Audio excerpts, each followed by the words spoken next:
আলাইকুম আপু। ওয়ালাইকুম সালাম। আপু এখানে আসছেন কেন? এটা দেখার জন্য। কি ওই যে ভাইরাল মিজান ভাইকে? জি। উনি কি দেখতে সুন্দর? সুন্দর না হলে মোটামুটি ভালো আছে। ভালো না? আচ্ছা আপনি কোথা থেকে আসছেন আপু? আমি আসছি সেই টাঙ্গাইল থেকে। টাঙ্গাইল থেকে কি এখানে আসছেন সরাসরি? এখানে আসছি, হ্যাঁ।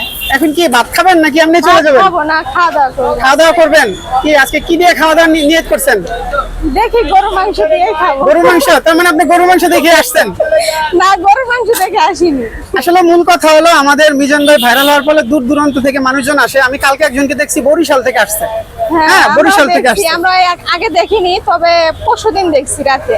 আচ্ছা আচ্ছা আচ্ছা, তো আপনার সাথে কি আসছে? ভাই আসছে? হ্যাঁ। মাশাআল্লাহ, তাহলে আজকে পেট ভরে খেয়ে যান। হ্যাঁ আচ্ছা ঠিক আছে, আপনারা দাওয়াত আছে। আচ্ছা ইনশাআল্লাহ আপু, ধন্যবাদ। ভাইরাল কি ভাইরাল কি কয়টি আমি বুঝি না। মানুষ কি নেড়ে ভাইরাল আপনার ভালোবাসা আছে না? গ্রামে গেলে সেলিব্রিটি আছে দেখবেন